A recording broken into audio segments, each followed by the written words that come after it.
اور پھر میرے رسول پاک صلی اللہ علیہ وسلم نے یہ بھی کہا کہ اللہ میری طرف سے قبول فرما، میری امت میری اہل بیت کی طرف سے قبول فرما۔ صحابہ جب جانور ذبح کرنے لگتے پہلے یہ دعا پڑھتے، پھر کہتے اللہم تقبل منا کما تقبلت خلیل کا ابراہیم علیہ السلام وتقبلت حبیب کا محمد صلی اللہ علیہ وسلم، اے اللہ ہم سے بھی قبول فرما جیسے تو نے حضرت ابراہیم سے قبول فرمائی اور جیسے اپنے حبیب حضرت محمد صلی اللہ علیہ وسلم سے قبول۔ یہ ساری دعا پڑھیں، اور جب جانور ذبح کرنے لگے تو پھر پڑھیں بسم اللہ اللہ بسم اللہ اللہ۔ اچھا، دو آدمیوں نے ہاتھ رکھا ہوا ہے، دو آدمیوں نے۔ اب اگر ایک نے بھی نہ پڑھی بسم اللہ اللہ اکبر تو جانور حلال نہیں ہوگا، دونوں کو پڑھنا پڑے گا۔ یہ مسئلہ یاد رکھنا۔ ایک اور بات بھی بتانی ہے آپ، وہ بھی آپ نے یاد رکھنی۔ قربانی کے بڑے جانور میں کتنے حصے ہوتے ہیں؟ 7۔ اب 7 حصوں میں 7 کی نیت قربانی کی ہونی چاہیے، 7 کی۔ 6 حصے ڈال گئے، جو چلے تھوڑے سے زیادہ امیر لوگ نہیں تھے، نارمل تھے، انہوں نے 6 حصے ڈال لیے۔ 7واں امیر آدمی تھا، اس کو جا کے کہا یار ایک حصہ نہیں مل رہا، تو چل تو نے تو 2-3 بکرے لیے ہوئے ہیں، تو بھی شامل ہو جا۔ اس نے پہلے تو کہا نہیں یار میں نے اب لے لی ہے، پھر جب اصرار کیا تو کہا چلو ٹھیک ہے بڑے گوشت کا قیمہ کرا لیں گے۔ تو اس طرح کرو، ڈال لو میرا بھی حصہ۔ اب 6 کی نیت قربانی کی، 7ویں کی گوشت کی، کسی کی بھی قربانی نہیں ہوگی، گئے سارے۔ اب اس کے لیے شرط کیا ہے کہ اس کو بھی آپ، اصل میں ہمیں مسائل نہیں آتے، نہ ہم سیکھتے ہیں نہ پتہ کرتے ہیں، پھر خرابی ہوتی ہے۔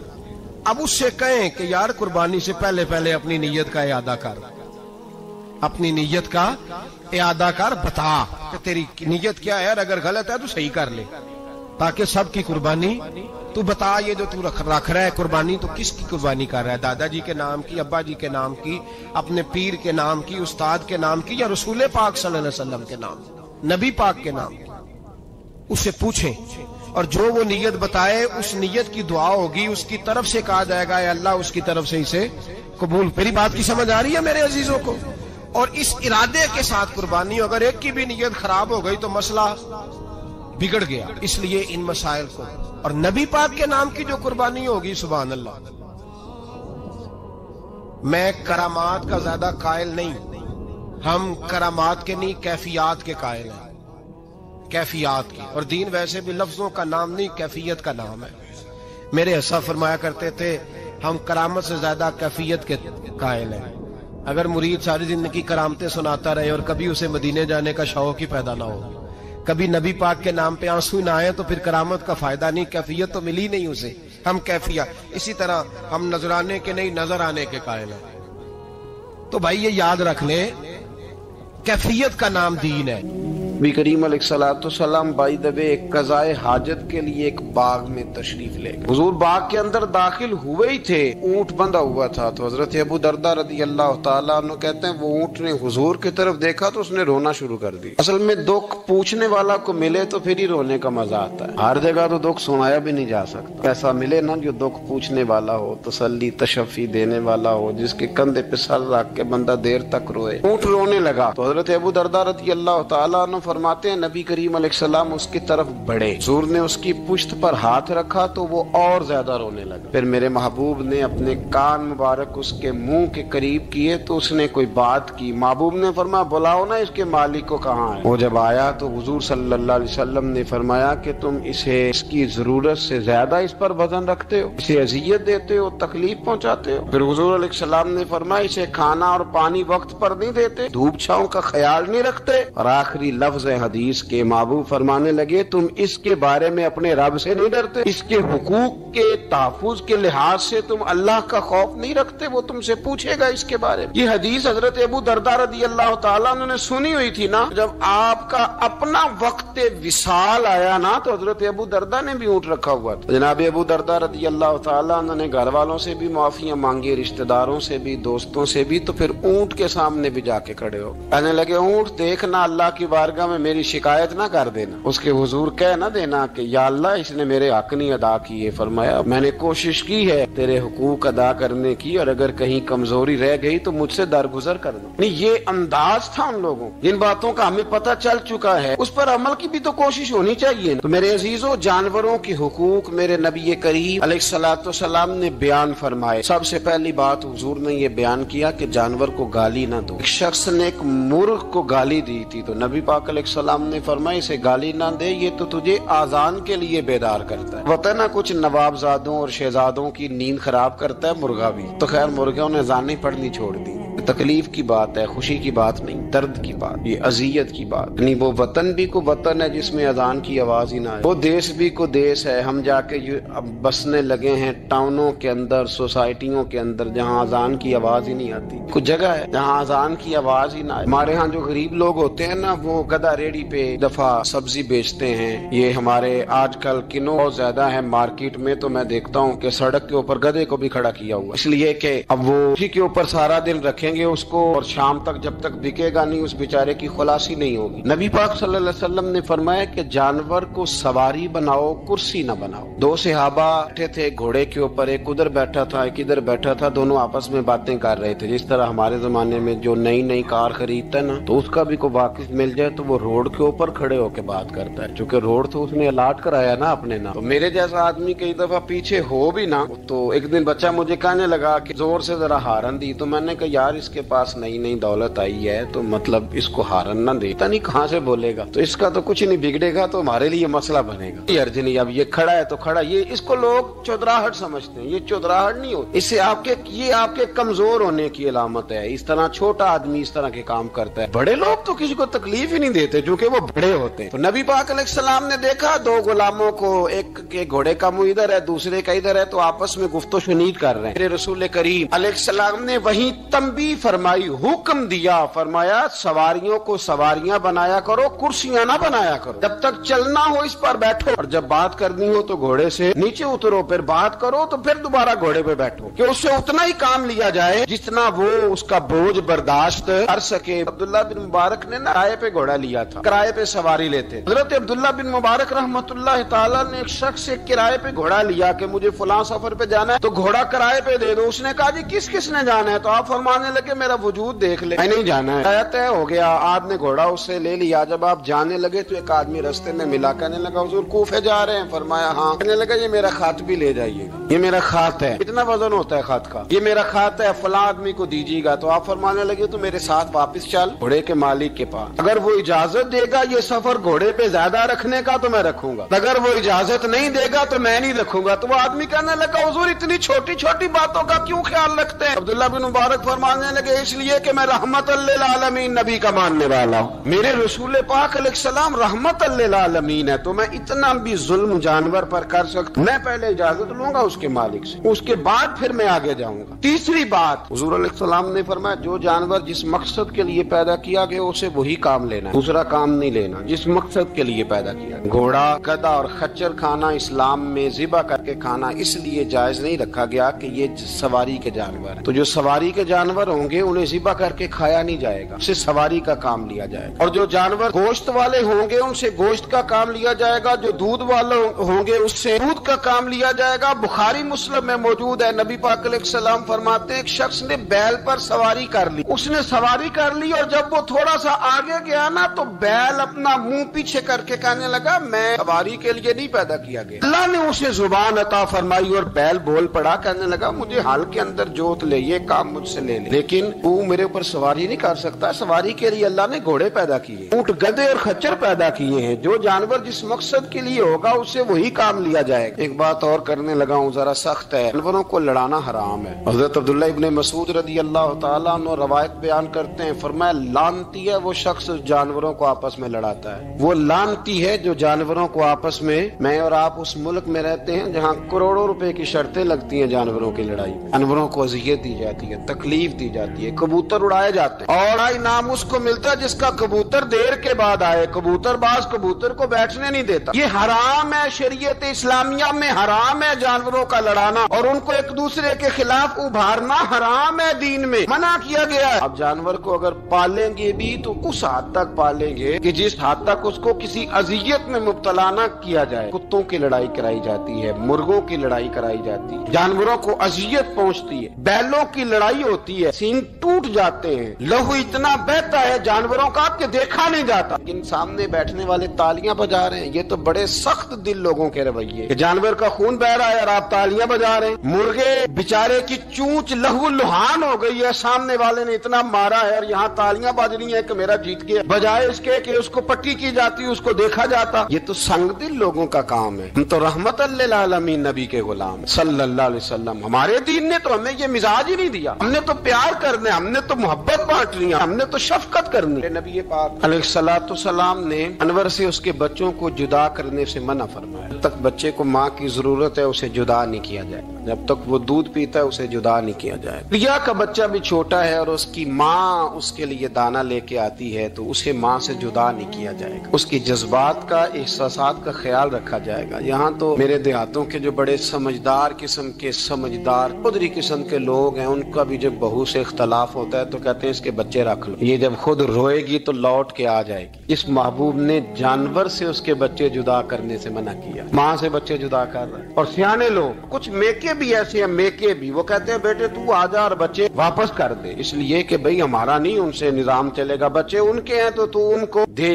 کتنا ظلم ہے نا، انسان ہو کے یہ بات کر رہا ہے، سمجھدار ہو کے، عقل مند ہو کے، ذی شعور ہو، دعویٰ ہے اس کی بزرگی کا۔ نبی رحمت علیہ السلام کی غلام حضرت ابو ہریرہ رضی اللہ تعالیٰ عنہ فرماتے ہیں، مشکات میں موجود ہے، فرمایا کہ چڑیا آئی اور آ کے میرے نبی کے کندھوں پہ بیٹھ گئی۔ اس چڑیا نے کیا کہا کہ محبوب کی آنکھوں میں آنسو آ گئے، حضور روئے، فٹافٹ حضور اٹھے، فرمایا کون اس کے بچے اٹھا کے لایا ہے؟ اس نے اس کے بچے اٹھائے، کون ہے جلدی بتاؤ۔ حضرت ابو ہریرہ کہتے ہیں کہ صحابی ہے کہ یا رسول اللہ میں ذرا پسند آ گئے تھے تو میں اٹھا لایا ہوں۔ حضور نے فرمایا اسے واپس کر دو، یہ میری بارگاہ میں شکایت کر رہی ہے تو قیامت میں بھی تیری شکایت کرے، جا وہیں رکھ کے آ، جہاں سے تو اٹھا کر کے لایا تھا۔ میرے دوستو، دین اتنے اعلیٰ حقوق بیان کرے جانوروں کے، اور انسان اس سے آگے بڑھ کے انسانوں کے ساتھ سلوک کرے۔ ہم نہ سیاست سے بادشاہی لینا چاہتے ہیں، سیاستدانوں کے اپنی جیب سے اشتہار چھپوا کے بادشاہی لینا چاہتے ہیں، ڈیرا بنا کے بادشاہی لینا، نہ بادشاہی تو رحم کرنے سے ملتی، بادشاہی تو شفقت کرنے سے ملتی، بادشاہیاں تو اللہ کی مخلوق سے پیار کرنے سے ملتی۔ بادشاہیاں، امام احمد بن حنبل رحمۃ اللہ تعالی علیہ فرماتے، میں نے ایک محدث کا تذکرہ سنا کہ وہ میرے محبوب کی حدیثیں بیان کرتے ہیں تو کہتے ہیں میں شوق علم میں ان کی بارگاہ میں پہنچا، جب میں گیا تو کتے کو کھانا کھلا رہے ہیں، میں نے سلام لی تو انہوں نے جواب تو دیا پر کوئی اتنی توجہ نہیں کی میری طرف۔ میرے دل میں خیال آئی محدث ہیں اور کتے کے ساتھ اتنا پیار کر رہے ہیں، میری طرف دیکھا ہی نہیں۔ تو فرماتے ہیں وہ کتے کو کھانا کھلا کے فارغ ہوئے تو میری طرف دیکھ کے کہنے لگے احمد بن حنبل، میرے علاقے میں کتے نہیں رہتے، کتے دوسرے شہر میں زیادہ پائے جاتے ہیں، یہ بھوکا تھا تو ادھر آ گیا تھا، اور تمہیں حضور علیہ السلام کی وہ حدیث تو پتہ ہوگی، نبی پاک نے فرمایا جو کسی کے ساتھ امید لگائے اور وہ آدمی اس کی امید پوری کرنے پر قادر ہو پھر بھی امید پوری نہ کرے، قیامت کے دن اللہ اس کی بھی بہت ساری امیدیں پوری نہیں کرے گا، اسے سزا ملے گی۔ امید پوری کرنے پر قادر تھا، مجبور نہیں تھا، پر پوری نہ کی تو اسے قیامت کے دن سزا ملے گی۔ فرمایا یہ کتا امید لگا کے آیا تھا میرے گھر میں کھانے کی، اگر میں پوری نہ کرتا تو پھر حضور کی اس حدیث پر عمل کیسے ہوتا، اور پھر مجھے حدیثیں بیان کرنے کا مطلب کیا سمجھ میں آتا۔ امام احمد بن حنبل رحمۃ اللہ تعالی علیہ فرماتے ہیں میں نے کہا استاد جی اجازت دے دیں، کہا کدھر آئے تھے، کہا حضور جس کام آیا تھا نا وہ میرا بڑا ہی اچھا ہو گیا، وہ بڑا شاندار ہو گیا، جو حدیث بھی آپ نے بیان کر دی اور صرف بیان نہیں کی، آپ نے تو عمل کر کے بھی دکھا دیا، آپ نے تو اس حدیث پر منوان عمل کر کے بھی دکھا دی۔ جانور کے ساتھ حسن سلوک کرنا،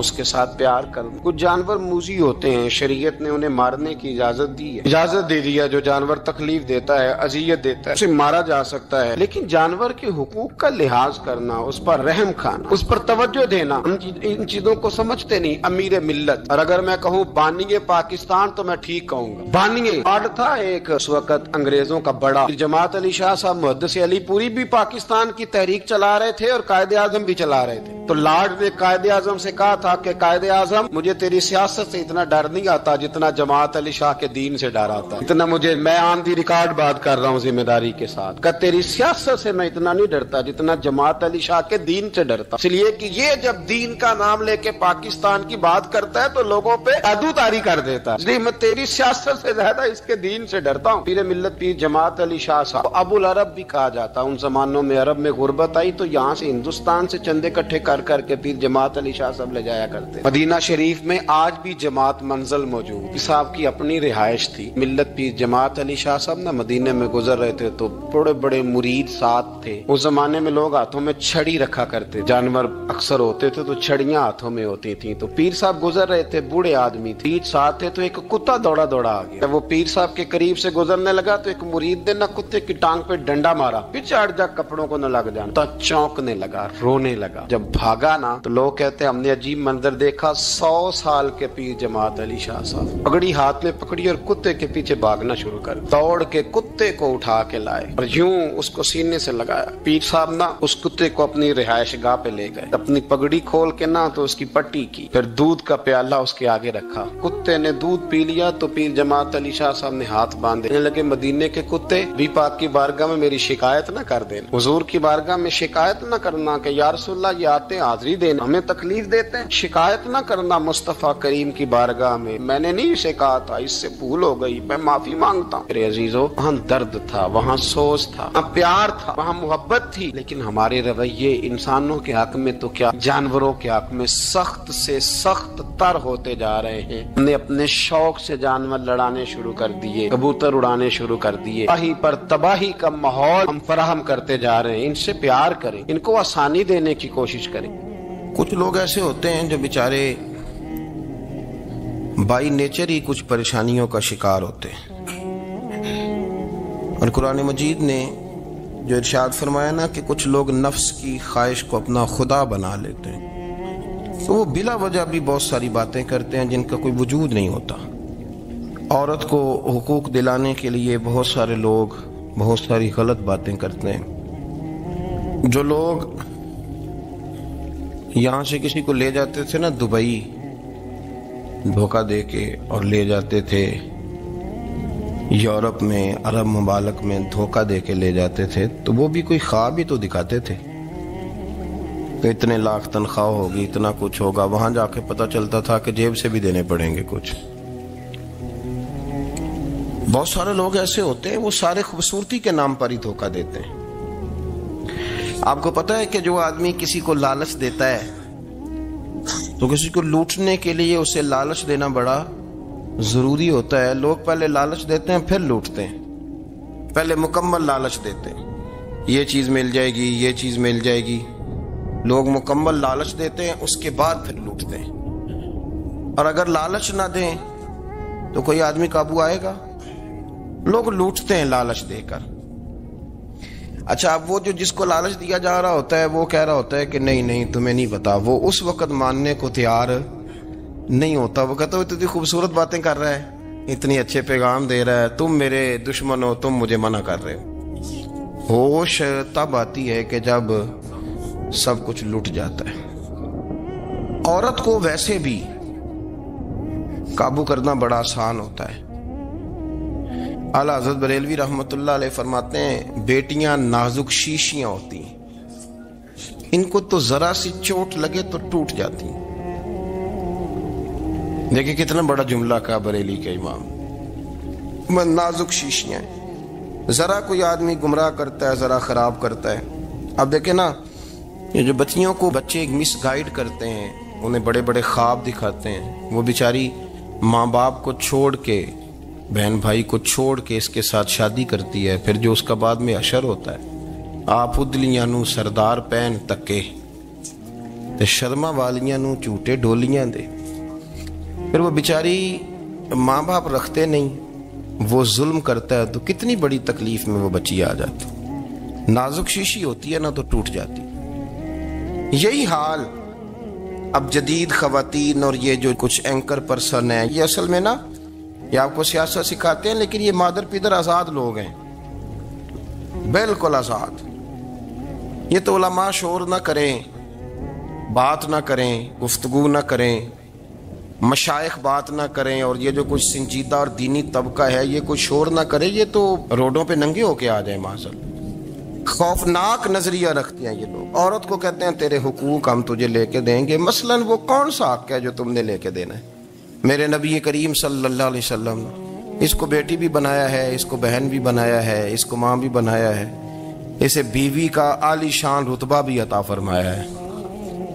اور چونکہ بیٹی کا بھی حق بڑا بیان کیا جاتا ہے, بہن کا بھی, ماں کا بھی, اور بیوی کے معاملے میں لوگ سمجھتے ہیں کہ زیادہ بات نہیں کرنی چاہیے, شاید مسئلہ خراب ہو جائے. حالانکہ نبی پاک صلی اللہ تعالیٰ علیہ وسلم نے بیوی کے بارے میں پتہ کیا فرمایا؟ فرمایا جب تم نکاح کر لیتے ہو تو اپنا ایمان محفوظ کر لیتے ہو. اب میں اس کی شرح نہیں کرتا, اب خود کر لیجئے گا کہ وہ ایک ایسی شخصیت ہوتی ہے کہ جس کی موجودگی میں آپ کا ایمان محفوظ ہے. اب میں نہیں سمجھتا کہ اس سے بڑی بات کوئی اور ہو سکتی ہے, جس کی موجودگی میں آپ کا ایمان. اور بھئی یہ حدیث پاک عرض کر رہا ہوں, نکاح جب کوئی کر لے تو اس نے اپنا ایمان مکمل کر لیا. اس کا معنی یہ ہوا کہ آپ کا ایمان محفوظ ہے اس کی موجودگی میں. تو اس سے زیادہ بھی, یعنی ایمان سب سے قیمتی چیز ہے نا, تو اس کے محفوظ ہونے کی وجہ حضور نے نکاح بیان کر دی. اب میرا خیال ہے بیوی اگر کوئی اس سے بڑا حقوق مانگے گی تو بیوقوفی کرے گی. اتنا بڑا درجہ نبی کریم نے اسے عطا کر دی, اتنا بڑا مقام دے دیا کہ تو خامند کے ایمان کے محفوظ ہونے کا ذریعہ بن گئی ہے. عورت کو جو حقوق رسول کریم صلی اللہ تعالی علیہ وسلم نے عطا فرمائے, نبی پاک نے جو حقوق دیے, دیکھیں نا, حضرت عبداللہ ابن عمر رضی اللہ تعالیٰ عنہ کی اہلیہ بیمار تھی, تو جلدی جلدی سے وہ آئے. تو جب بہت جلدی ہو, سفر بڑا شدید تھا, تو آپ نے جلدی سے نماز ادا کی, جلدی سے چلے. آپ کے خادم کہنے لگے حضور خیریت ہے؟ فرمایا میری بیوی بیمار ہے. تو اس نے عرض کی حضور آپ کی اہلیہ بیمار ہے, تو آپ نے نماز بھی جلدی سے پڑھی, سفر بھی جلدی جلدی کیا. تو فرمانے لگے یہ وہ چیزیں ہیں جو ہمیں مدینے والے رسول نے سکھائی ہیں. آپ اس کیفیات کو سمجھیں کہ حضور صلی اللہ علیہ وسلم نے درس دیا. اور پھر ایک اور بہت بڑی بات, یہ فضیلت کسی اور کو نہیں دی. جو عورت کو حضور نے فضیلت دی, یہ فضیلت کسی اور کو نہیں دی. کبھی حضور نے فرمایا کہ تمہارا ابا تمہارے ساتھ بہت سخت رویہ کرے تو تم نے اس کو اس سختی پر داد دینی ہے. فرمایا چلو اگر وہ زیادتی بھی کرے تو تم نے اس کے ساتھ سلوک اچھا ہی کرنا ہے. لیکن آپ ایک بات کو سمجھے نا کہ بچے کے بارے میں, بیٹے کے بارے میں, بیٹی کے بارے میں فرمایا 10 سال کے ہو کے نماز نہ پڑھیں تو سختی کرو, تمہارا ڈنڈا بھی لٹکنا چاہیے. بہت ساری جگہوں پہ بہت سارے لوگوں کے لیے سختی کا حکم دیا, لیکن عورت کے لیے حضور نے جو جملے کہے, اصل میں ہم سمجھتے ہیں کہ یہ ایک بات ہے, مشہور ہو گئی ہے روایت حدیث, تو بس اس کے پس منظر پر اور جملوں کے حسن پر شاید معاذ اللہ غور کرنے کی ضرورت نہیں. ذرا اس لفظ کی تاثیر پر غور کریں. حضور نے فرمایا عورت ٹیڑھی پسلی سے پیدا کی گئی ہے, یہ ٹیڑھی ہے, تو سیدھا کرنے کی کوشش کرو گے تو ٹوٹ جائے گی. تو حضور پھر ہمارے لیے حکم کیا ہے؟ فرمایا جیسی ہے تم اسی کے ساتھ نبھا کرو. آپ سمجھیں کہ اتنا محفوظ حضور نے درجہ دے دیا بی بی کو, اتنا محفوظ کہ فرمایا غلطی بھی ہو تو میرے غلاموں تم اس کے ساتھ نبھا کرو, گزارا کر لو. اللهم صل على سيدنا ومولانا محمد. اللهم صل على سيدنا ومولانا محمد. اللہ کے شیر ہے در قرار پر درود, اللہ کے شیر ہے در قرار پر درود, کے شیر غدر قرار پر درود. حضرت حسن حسین کے کردار پر درود. اللہم صلی علی سیدنا و مولانا محمد وعلی سیدنا علی و سیدتنا فاطمہ و سیدتنا زینب و سیدنا حسن و سیدنا حسین وعلی آلہ و صحبہ و بارک وسلم. زینب کی بارگاہ میں میں زینب کی بارگاہ میں زینب کی بارگاہ میں زینب کی بارگاہ میں سلام نیاز ہے زینب کی بارگاہ میں سلام نیاز ہے جو مرتضیٰ کی لاڈلی زہرا کا ناز ہے اللہم صلی علی سیدنا و مولانا محمد وعلی سیدنا علی و سیدتنا فاطمہ و سیدتنا زینب و سیدنا حسن و سیدنا حسین